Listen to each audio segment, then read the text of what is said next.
Akkam nagaa jirtu maatii chaanalii kana barnoota nammas ni qabadhee jiru madaa'uu mataa daa'immanii kan Cradle Cap jedhamuun beekamu irratti hubannoo maatiif qopheessan akka armaan gaditti dhiyeessa hanga dhumaatti hordofaa.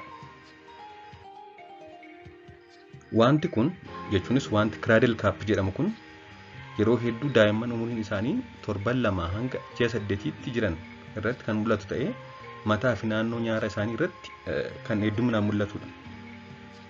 Darbees naannoo daayipariin itti hidhamuu fi akkasumas immoo bobaa isaanii jala ba'uu ni danda'a jechuudha. Haa ta'u malee yeroo hedduu mataa isaanii fi akkasumas immoo naannoo ija isaanii nyaara isaanii irra baay'inaan kan mul'atudha. Akkasumas yeroo hedduu 7 booddee jalqaba ji'a 8 booda garuu akka haaraatti malee jalqabuu qabu badaa deema malee. Mallattoo wanta kana gaafa ilaallu akkuma suuraa irratti argitan kana wanti jajjabaataa kan halluu keellootti hiiku kan halluu keelloo fakkaatu akkasumas immoo kan irraa fufuttoqu mataa fi nyaara irraa ba'uu ni danda'a jechuudha. Akkuma suuraa irratti argitan kan Cradle Cap jennu yookaan nama gurguddaa biratti seborrhoic dermatitis jedhama. Kana fakkaata mataa fi naannoo nyaara daa'imaa irratti wanta bifa keelloo qabu akkasumas immoo yoo qaqqabne yoo irraa fufuttoqsine kan irraa ka'uu danda'udha jechuudha. Wanti kun yeroo ilaalan kan isaan dhukkubsu fakkaata, kan dhukkubbiin isaanitti dhaga'amu fakkaata, akkasumas immoo kan isaan hooksisu fakkaata. Haa ta'u malee wanti kun kan dhukkubbii hin qabnee fi kan isaan hooksisnedha. Kun egaa amma suura daa'ima Cradle Cap qabanidha jechuudha. Wanti kun dhukkubbii hin qabu, dhukkubbiin isaanitti hin dhaga'amu akkasumas immoo isaan hin hooksisu jechuudha. Maaltu fidaa yookaan maalirraa dhufa jennee ilaalle wanta kana guutumaa guututti wanti fidu hin beekamu. Dhibbatti kanatti fida jennee dubbachuu dadhabneeyyuu sababa adda addaatiin dhufa.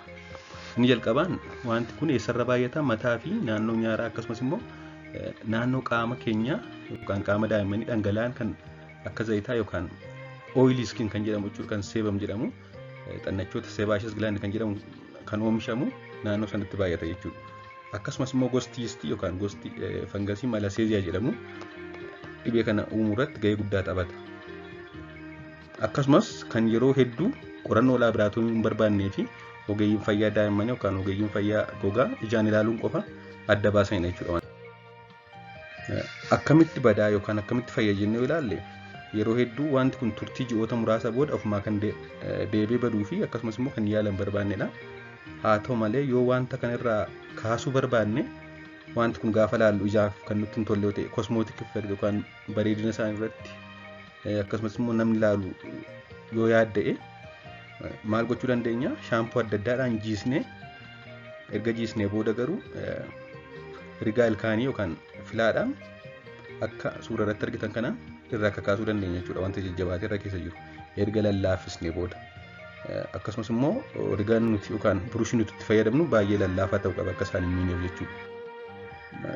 Akkasumas yoo baay'ee baay'ate shaampoo fi dibata farra fangasii fi akkasumas immoo madaa'uu qaamaa hir'isan kan steroid jedhaman antifangaalii fi antifangas shaampoo adda addaa ogeessa fayyaadhaan erga ajajamee booda binnee dibnee fi akkasumas immoo irraa kakaasuudhaan akka badu taasisuu ni danda'ama jechuudha. Dhibbatti iyyuu qorichaan baduu baatu iyyuu yoon badaa kan inni badu ofiisaa badaa yoon badaa yeroo daa'imni naannoo waggaa tokkotti hiiku ji'a tokko ji'a lama erga ture booda daa'imman hedduu biratti waggaa tokkotti gaafa ga'amu wanti kun deebi'ee ofuma isaa bada jechuudha.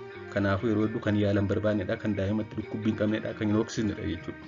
Kanaafuu yeroo malaalu nutti toluu dhiisuu danda'a malee daa'ima waan hedduu miidhu miti, waan isaan dhibee addaaf saaxilu miti jechuudha. Waan hordoftaniif hedduu galatoomaa, turtii gaarii.